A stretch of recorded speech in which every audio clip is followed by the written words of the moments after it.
One gray afternoon in the 14th century, Europe stood unaware on the edge of its darkest hour. The chill winds that blew in from the east did not just carry the breath of winter. They carried something far more sinister, something that no one could see, and no one could stop. In the quiet corners of crowded cities, in the humble cottages tucked into the countryside, a silent threat began to spread. It arrived without warning, without sound, and without mercy. In the bustling port of Messina, Sicily, merchant ships arrived from the east. They had traveled long across the Mediterranean, bringing fine silk, exotic spices, and precious stones. But hidden among the cargo were other passengers, rats, and clinging to their backs, barely visible, were tiny fleas. These fleas carried something no one had heard of, a bacterium called Yersinia pestis. It would soon come to be known by another name, the Black Death. At first, the signs were small. A few sailors died on the ships, then a few dock workers. Some fell ill with fevers, others complained of chills, headaches, and exhaustion. Then came the swellings, large, painful lumps under the armpits, in the neck, or near the groin. These lumps grew dark and tender, oozing foul fluid when opened.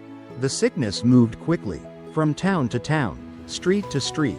Within days of showing symptoms, many were dead. Doctors had no idea what they were dealing with. They watched helplessly as entire families succumbed. The sick lay in beds, moaning in pain, often delirious. Their skin turned black in places. Some coughed up blood. Many died within 3 to 5 days of the first signs. The swelling, or buboes, gave the disease one of its names, the bubonic plague. But the horror it brought gave it a darker, more lasting name, the Black Death. By the time people realized what was happening, it was too late. The disease spread faster than anyone could imagine. It leapt from port to port, carried by ships and travelers. From Italy it reached France. From France to Spain, then Germany, then England. In less than 2 years, it swept across nearly all of Europe. Cities became ghost towns. Streets once filled with the laughter of children and the sounds of merchants calling out their wares now echoed with silence. The dead lay in piles, unburied, because there were too many for the gravediggers to keep up. The smell of death clung to the air. Entire neighborhoods were abandoned. Monasteries and churches emptied. Even priests were not spared. People turned to prayer, to rituals, to superstition. Doctors tried everything. They carried sweet-smelling herbs in long beak-shaped masks, believing the air itself was poisoned. Some burned incense, hoping to cleanse the air. Others drained blood from patients, thinking it would release the illness. Nothing worked. Panic turned to desperation. Desperation turned to cruelty. In some towns, people blamed the Jewish population, accusing them of poisoning wells. Pogroms broke out. Thousands were murdered in rage and fear. People who had lived as neighbors for generations now turned on one another. Fear makes monsters of us all. But others tried different ways to find meaning. A strange movement emerged. Men and women, dressed in rags, walked from town to town beating themselves with whips. These were the flagellants. They believed the plague was God's punishment for sin. And by punishing themselves, they could earn forgiveness for all. They marched through villages, chanting, bleeding, begging for mercy. Still, the plague did not stop. Historians estimate that between 30 to 60% of Europe's population died. In some cities, like Florence, it may have been even higher. The loss was unimaginable. Families vanished, towns crumbled, fields lay unplowed, livestock wandered through empty streets. And yet, life went on, slowly, painfully. The Black Death was not just a disease. It was a scar cut deep into the soul of Europe. It shattered the certainty of life. It changed how people viewed God, society, and each other. It left behind not just death, but doubt. And in that silence that followed the screams, a new world began to take shape. But the story of the Black Death is not finished, because its consequences would reach far beyond the cemeteries and abandoned homes. In the next part, we explore how the plague reshaped Europe's economy, its faith, and its very identity. In the wake of the Black Death, Europe stood in quiet shock. Entire villages had disappeared, fields lay overgrown, homes stood empty, and churches echoed with unanswered prayers. It was a strange silence, one that blanketed the land like fog. But underneath that silence, something was stirring, a change, a slow, uncertain shift in the structure of life itself. Before the plague, European society had followed a rigid order. At the top were kings and nobles. Beneath them were landowners and clergy. And at the bottom were peasants, who worked the land without owning it. It had been this way for generations. But when the Black Death struck, it tore through this social pyramid like wildfire. With so many people gone, everything changed. Fields that once fed cities went untended. Crops withered. Livestock wandered free. There were not enough people left to harvest food, to build, to clean, to serve. Suddenly, workers were no longer abundant. They were rare, and that rarity gave them something new: value. For the first time, peasants could demand more food, more pay, more freedom. Landowners, desperate for labor, were forced to agree. Wages rose, incomes improved. Some serfs, once bound to the land, now found themselves free. It was a quiet revolution. One not of swords, but of absence, not of fire, but of emptiness. In England, the government reacted with fear. Laws were passed to freeze wages and force people to work for the same pay as before the plague. But the world had changed, and laws could not turn back time. In 1381, peasants rose up in revolt. It was called the Peasants' Revolt, led by men like Wat Tyler. Though the rebellion was eventually crushed, the message was clear: the old world was cracking. The foundations had shifted. Across Europe, similar tremors rippled through society. The church, once the unshakable pillar of faith and authority, now stood bruised and questioned. It had failed to protect the people. Priests had died in great numbers, and those who remained often fled in fear. Some took bribes to perform last rites. Others simply abandoned their duties. Trust in the church, already weakening before the plague, began to crumble faster. People asked questions they had never dared ask before. Why had God allowed such suffering? Why had prayers gone unanswered? In the search for meaning, new religious movements began to rise. Some turned inward, seeking personal spirituality rather than organized worship. Others challenged the church's teachings more directly. The seeds of reformation were quietly planted in the soil of despair. Art, too, began to change. Before the Black Death, paintings often focused on saints, angels, and idealized beauty. But now, a darker tone emerged. Artists began painting skeletons, graveyards, and the dance of death. One popular image was the Danse Macabre, or Dance of Death, which showed skeletons leading people of all classes, kings, peasants, priests, to the grave. It reminded everyone that death made all people equal. Literature followed suit. Writers described the plague with chilling honesty. In Italy, Giovanni Boccaccio wrote the Decameron, a series of stories told by young people who fled Florence during the Black Death. The tales were witty, human, and sometimes deeply sad. In England, Geoffrey Chaucer would later draw from the same world in the Canterbury Tales. Stories no longer spoke only of holy men and heroes. They now told of merchants, bakers, widows, and fools. The everyday became worthy of attention. Even science and medicine began to question old ideas. The plague had revealed how little people truly understood illness. The theories of bad air and imbalanced humors had failed. Though germ theory was still centuries away, curiosity had been awakened. Observation became more important. People began to study anatomy, to question ancient texts, to look at the world not just through faith, but through thought. Trade, once crippled by the plague, slowly began to return. But it, too, had changed. The loss of so many workers meant that some regions could no longer produce certain goods. Others rose to take their place. Silk, wool, spices, all moved differently now. Port cities like Venice, Genoa, and Bruges adapted and thrived. With them came the rise of powerful merchant families, like the Medicis in Florence, who would later shape the Renaissance. The Black Death had taken so much: lives, trust, stability. But in doing so, it cleared space for something new. New voices, new ideas, new possibilities. It forced Europe to look at itself, its values, its beliefs, its structure, and slowly, uncertainly, begin to rebuild. But the rebuilding was not without pain. Fear lingered. Families mourned. And always, there was the haunting knowledge that it could happen again. That the invisible enemy, carried by flea and rat, could return without warning. And it would. The plague did not vanish. It would come back again and again, in waves across the centuries, but never with the same fury as in those dark years of the 14th century. Still, its memory shaped generations. It lived in their art, their fears, their customs. It whispered through the pages of books and the stones of old churches. It never truly left. As the 15th century dawned, Europe was both weaker and stronger. Weaker in its certainty, in its traditions, but stronger in resilience, in questioning, in adaptation. The world after the plague was not the same. It had been broken, and in the breaking, it had been reborn. In the years that followed the Black Death, Europe did not simply recover. It transformed. Yet transformation, like healing, is never swift. It unfolds quietly, in small acts and slow movements, often unnoticed until the world looks back and realizes it is no longer the same. The plague left more than sorrow behind.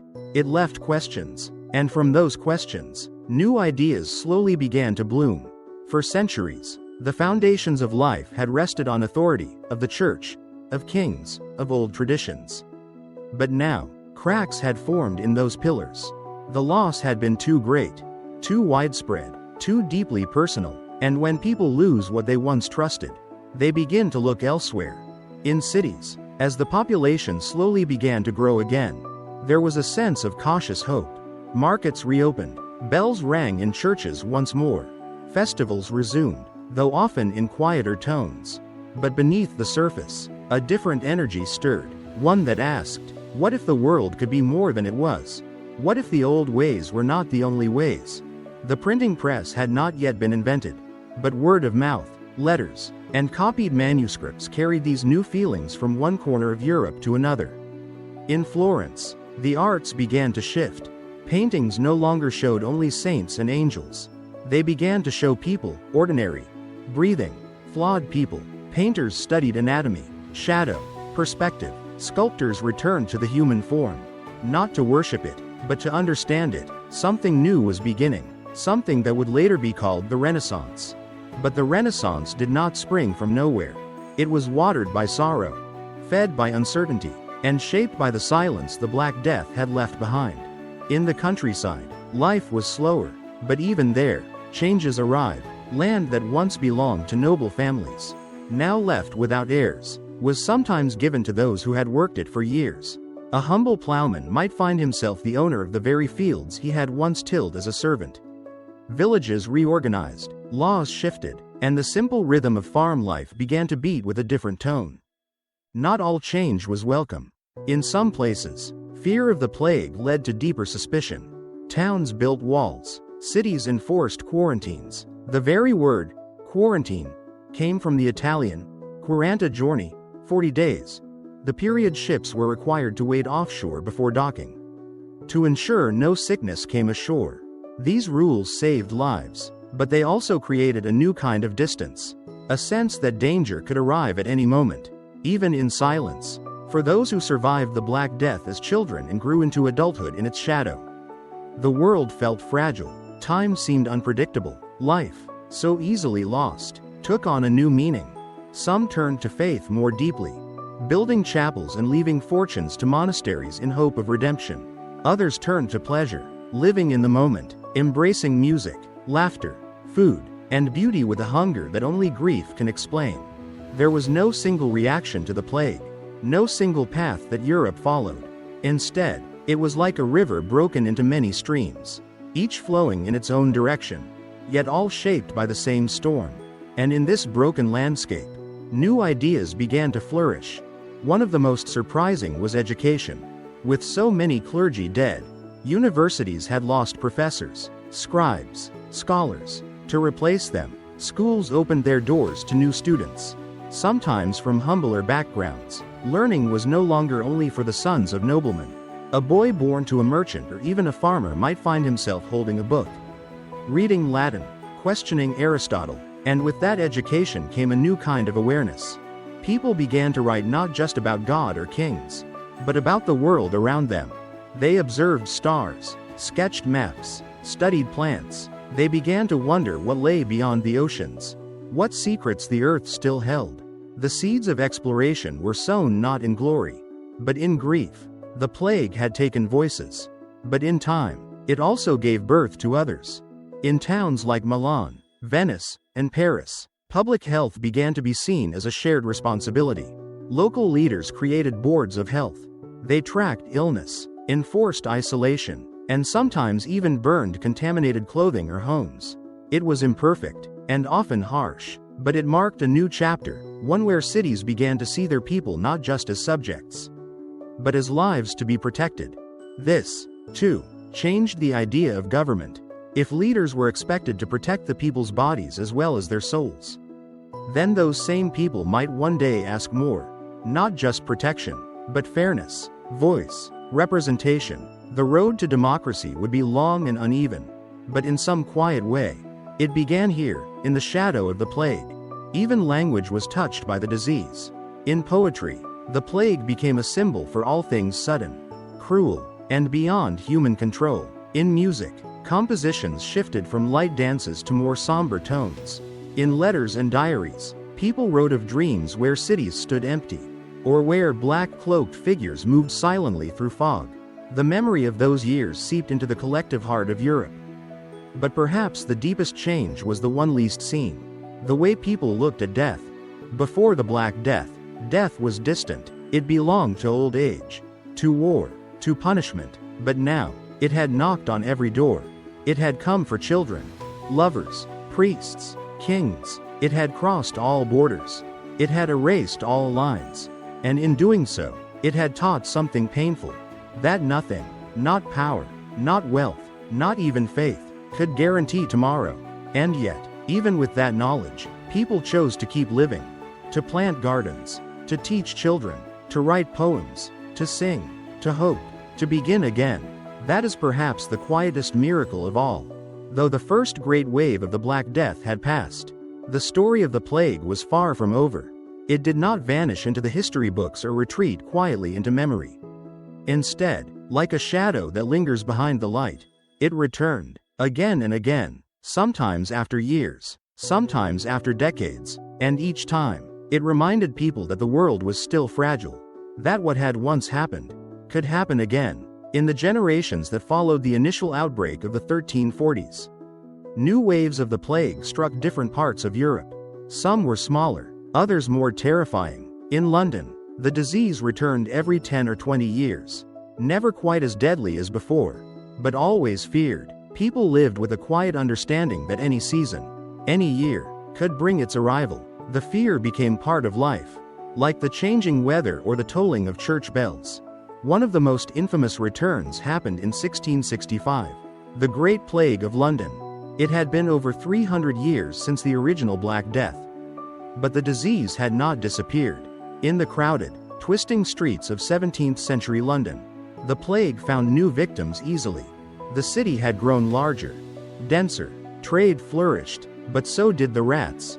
In the summer of 1665, the sickness came again. At first, people whispered about a few strange deaths. Then the rumors became official. Records showed more and more burials. Red crosses were painted on doors where the infected lived. "Lord have mercy upon us," was written in chalk above the frames. Families were locked inside their homes, sometimes with food left at the doorstep, sometimes with nothing. The city, once full of life, turned silent again. Some fled. The wealthy, as before, escaped to the countryside. Even the king, Charles II, left London behind. But not everyone could run. The poor stayed behind. Doctors, priests, and gravediggers remained, some out of duty, others simply because they had nowhere else to go. The symptoms were all too familiar: fever, chills, swelling, delirium, and then death. In that hot summer, nearly 100,000 people died in London alone. Whole neighborhoods vanished. The sounds of carts carrying the dead filled the air. And once again, the smell of sorrow clung to the city's narrow lanes. But even then, there were signs of learning. Quarantines were stricter. Towns outside London built walls and posted guards. Doctors began to keep better records, writing what they saw, even if they still did not understand the cause. It was a strange time, one filled with both dread and curiosity. The plague still killed, but it also pushed people to observe, to think, to question. 1 year later, in 1666, London faced yet another disaster. A great fire swept through the city, destroying much of what had remained. Wooden buildings, shops, homes, all reduced to ash. And though it was a tragedy, some would later say the fire had done what medicine could not. It had cleared the city of rats, fleas, and filth. After the fire, the plague would never again return to London in the same way. But in other parts of the world, it still lived. It traveled through trade routes, hiding in the quiet corners of crowded ports, in ships' holds, in forgotten alleyways, in parts of Asia, the Middle East, and North Africa. Outbreaks would appear well into the 18th century. The plague was not a single event. It was a cycle, a pattern of loss and survival, grief and rebuilding. It is strange to think that a force so small, a bacterium invisible to the eye, could shape the world so deeply. But it did. The Black Death changed the way cities were built, the way people buried their dead, the way laws were written, even the way hands were washed and homes were cleaned. It shifted culture, art, memory. It lived not just in bodies, but in behavior. In many towns, plague columns were built, tall stone monuments carved with saints, angels, and scenes of suffering. They were placed in town squares, not just as memorials, but as offerings, pleas to heaven to keep the sickness away. These columns still stand today in places like Vienna, Prague, and Munich, quiet reminders of a time when the world held its breath. By the 18th century, the plague began to fade. There were still outbreaks, but fewer. Medicine was beginning to change. Ideas about disease were slowly shifting. It would not be until the late 19th century, though, that scientists would finally see the plague clearly for what it was. In 1894, during an outbreak in Hong Kong, a French-Swiss bacteriologist named Alexander Yersin discovered the true cause. He identified the bacteria Yersinia pestis, the same name it carries now. Soon after, it was confirmed that fleas were the main carriers, usually riding on the backs of rats. With this knowledge, real prevention could begin. Quarantine became more targeted. Pest control became science, not just superstition. Still, even with science on their side, humanity would not be fully free. In the early 20th century, the plague flared again in parts of India and China. Ships traveling to San Francisco brought it to America's shores. Cities responded faster, with hospitals, public health campaigns, and stronger infrastructure. But the memory remained, deep in the bones of history. There is something about the Black Death that continues to echo through time. Perhaps it is because it struck without warning, or because it treated all people, kings, servants, scholars, and children, the same. Perhaps it is because, even now, we understand how quickly life can change, how thin the line is between normal and unimaginable. It is not just the story of a disease. It is the story of how humanity reacts to fear, to loss, to helplessness, and also to hope. Because each time the plague returned, people still found ways to keep going, to care for the sick, to bury the dead, to rebuild homes, to hold on to what mattered.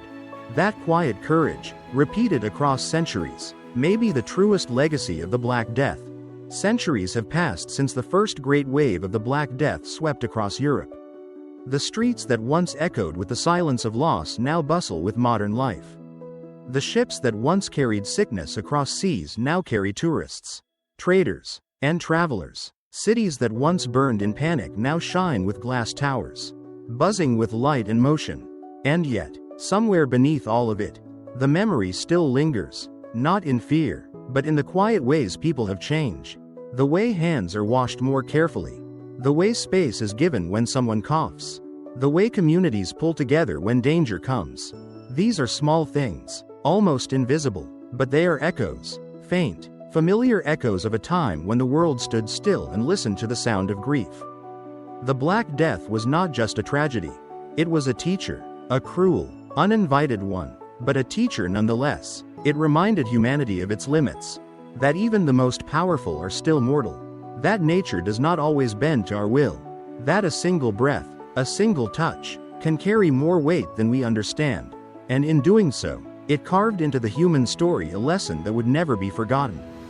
In history books, the plague is often written in numbers. A third of Europe's population gone. Tens of millions dead, cities emptied, fields abandoned. But numbers cannot carry emotion. They do not tell us how it felt to watch a brother fall ill, or to wait in silence as a neighbor's door was marked. They do not tell us how heavy it was to dig a grave for someone who only days ago was laughing at the dinner table. The true history of the plague lives not just in numbers, but in people, in the letters they wrote, in the prayers they whispered, in the lullabies sung more softly, in case the baby didn't wake. It lives in the choices they made to keep going. To cook dinner even when their hands were shaking. To help a stranger even when they were afraid. To stay when running might have seemed easier. And that, perhaps, is what makes the story of the Black Death not only dark, but deeply human. Because what followed was not just despair. It was creativity, innovation, renewal. The Renaissance, with all its color and brilliance, bloomed in a world still haunted by shadows. The printing press spread knowledge faster than disease. Art explored the full range of emotion, from grief to joy. From death to rebirth. Science, still stumbling, began to walk. Cities learned how to protect their people. Governments began to serve not just power, but health. Slowly, society turned toward a more balanced light. But the Black Death also left something deeper. A shift in how people saw themselves. Before the plague, many believed they lived within a fixed order. God above, king below, priest beside, peasant at the bottom. The world made sense in its stillness. But the plague shattered that stillness. It took kings and peasants alike. And in that breaking, people began to see themselves differently. More fragile, perhaps, but also more equal. It took time for these ideas to grow. Centuries, in fact, but the seed had been planted. That the life of a poor man mattered. That health should be shared, not hoarded. That knowledge should be passed on, not hidden. That the human body, once seen only as sinful flesh, could be studied, respected, even celebrated. These were not immediate victories, but they were real, and they shaped the path forward. Even today, we live with the quiet structures built in response to the plague. Public health systems, sanitation laws, quarantine rules, scientific research. These are not dramatic, but they are the bones of safety. They are the quiet guardians that keep watch while the world sleeps. In art museums, paintings still show the danse macabre, the dance of death, with its line of skeletons holding hands with popes, kings, and merchants, a reminder that death walks with all of us. But beside those paintings are others, filled with life, with color, with curiosity. They do not cancel the darkness, but they show that light still burns. And in literature, echoes remain. In every story of survival, in every tale of love found during disaster, in every character who chooses courage in the face of loss.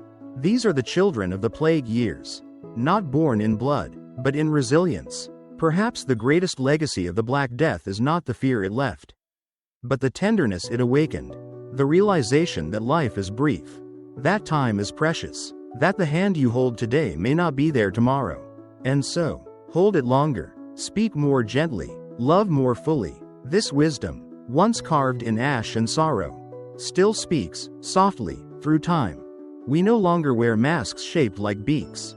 We no longer ring bells to warn of sickness in the street. But the desire to care for one another, to protect the vulnerable, to remember what we've lost and build what we still can, that has not left us. It lives in hospitals and homes, in shared meals and shared silence. In every moment someone chooses kindness when fear might be easier. The Black Death was one of humanity's darkest chapters, but it did not end the story. It deepened it, made it more fragile, yes, but also more beautiful. Because to live, knowing that nothing is certain, is to live more honestly, more gently, and perhaps, more awake. The Black Death was not just a disease. It was a turning point. It tore through the known world, leaving behind not just loss but questions, transformation, and the fragile hope of something better. In its silence, people learned to speak again. In its darkness, they reached for light, and in their grief, they built a world that still carries their quiet strength. If this story brought you a moment of stillness, or made you reflect on how far we've come, we'd love to hear your thoughts. Share your experience in the comments. Subscribe to the channel for more stories like this. And if you know someone who finds peace in quiet history, share this with them. Let's keep memory alive, softly, one story at a time.